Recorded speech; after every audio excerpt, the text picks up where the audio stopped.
Hello friends, fellow posers, and visiting real metalheads. Welcome to Bmonday number 6.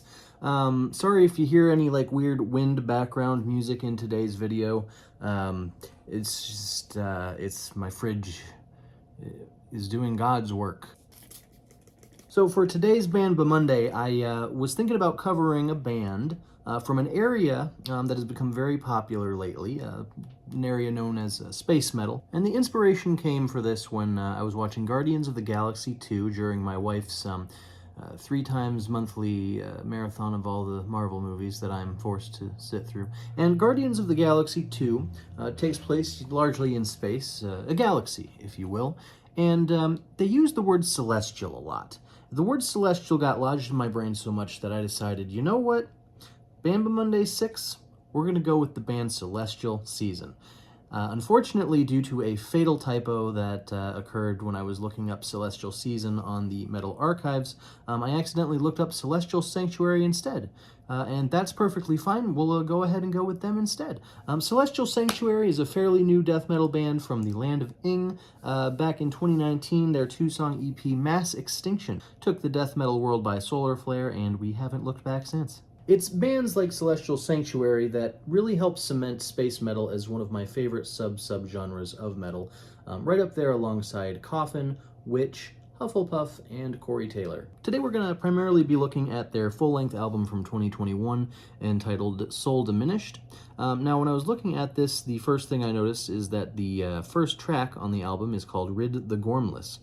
And lucky for me, anybody that is familiar with this channel knows that my household is simply packed to the brim with gorm. So much gorm, in fact, that I may have to find a way to put some somewhere else. Best way to do that, I believe, would be to carve out a little celestial sanctuary of my own. And I tried to do just that. In order to create this sanctuary, the key thing to do is to go out and find a star that has not been claimed. And around that star, you can create the sanctuary to store all of your leftover gorm. In order to find that star, the first thing that you will have to do is create your own telescope. I respect that many people are on a budget, and so I will be making a homemade telescope for this purpose. My older brother actually taught me how to make telescopes like this back in the day. He used Downy sheets. This was back when I still lived in my mom's basement with my brother when I was 47. One thing that is extremely important to keep in mind while doing this is that you want to make sure that it's daytime, really good lighting, no clouds in the sky, because if you try to find stars at night, you're not going to be able to do it. It's too dark. You can't see them. And so my quest began, and hopes were high, as I quickly found several stars in the nearby area. That's not a star, that's some kind of weird pickle. But soon, I reached the conclusion that all of these stars had already been claimed by Big Finance, who even at that moment was monitoring their assets from above. Finally, after an arduous 3-minute journey, I realized that perhaps the only true celestial sanctuary is the one that we claim in our own hearts. Well, if I'm being completely honest, I have no idea what any of that bit had to do with the song Rid the Gormless, or what it had to do with Celestial Sanctuary, but, hey, I got you to watch the video this far, so thanks for sticking in there. Let's go ahead and get out of cinematic mode and talk about the album. Now, this isn't technically the first time that we have touched on space metal albums here at The Average Poser. We talked back in Bmonday 3 about the VHS release Gore from Beyond the Stars, but where that release was a delightful tribute to sort of outer space horror films, Soul Diminished is more committed to acknowledging the sort of all-enveloping existential dread that we find ourselves in, and from which there's no cavern deep enough either in the outer Earth or on the stars here in space that we can escape from it. Wait.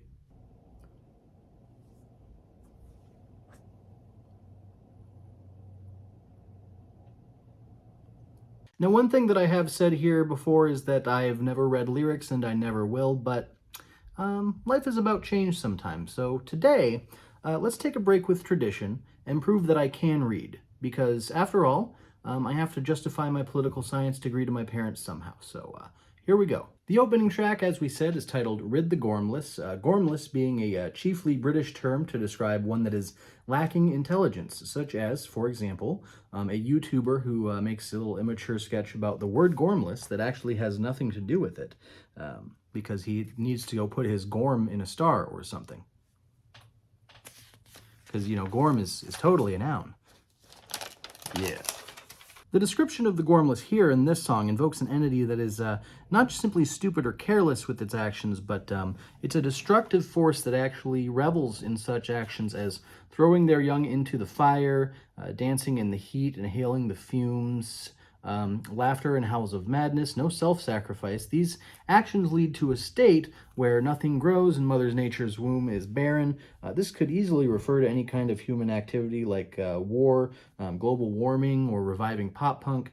It could even involve the truly gormless inanimate objects in space, atoms colliding to form new beings with no consequence, maybe, maybe not. Then we come to the second track, the title track, Soul Diminished, and it sounds like to me like it's describing sort of birth or some form of coming into conscious existence, conscious being, and then immediate diminishment of the soul that occurs when one is born into this world, the world of the gormless. Hey, look, I could do this all day, but honestly, if we try to analyze the lyrics of each song, then this video is going to end up being longer than the pipe strip video. So instead, here is me improving a concept album out of only the titles. All right, so we got this little dude with the eyes here, and we're gonna name him Snoopy, and Snoopy is the one who's born into the world of the gormless. All right, and Snoopy faces relentless savagery from the entity described in track 3. Track 3 here, but soon they become friends, Snoopy and the entity, through the shared love of lasagna, which is here in the middle of the album cover, Lasagna Mountain, and they get a job at a factory in Wretched Habits, but it's a cigarette factory because it says birth through the smoke, the unhungry fed while the desperate choke. So yeah, so Snoopy is killed by smog. We thought he was the main character, but no, he's killed off here in season 2, surprisingly. And his buddy is suffering, which brings about mass extinction. And then one night after the climax of the story, he listens to obituary and yearns for the slow rot, and we see we take refuge. We see him take refuge in an endless chasm, which is his celestial sanctuary, which is all he has because he made a mass extinction happen,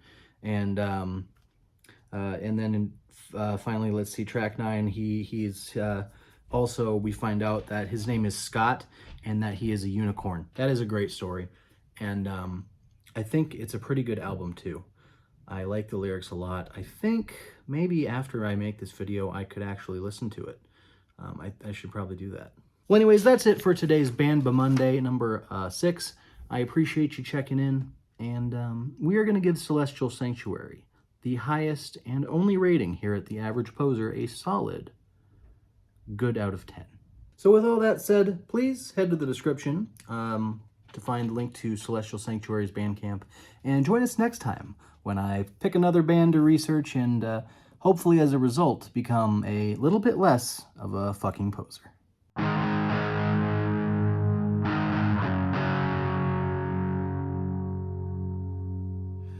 Bubblegum.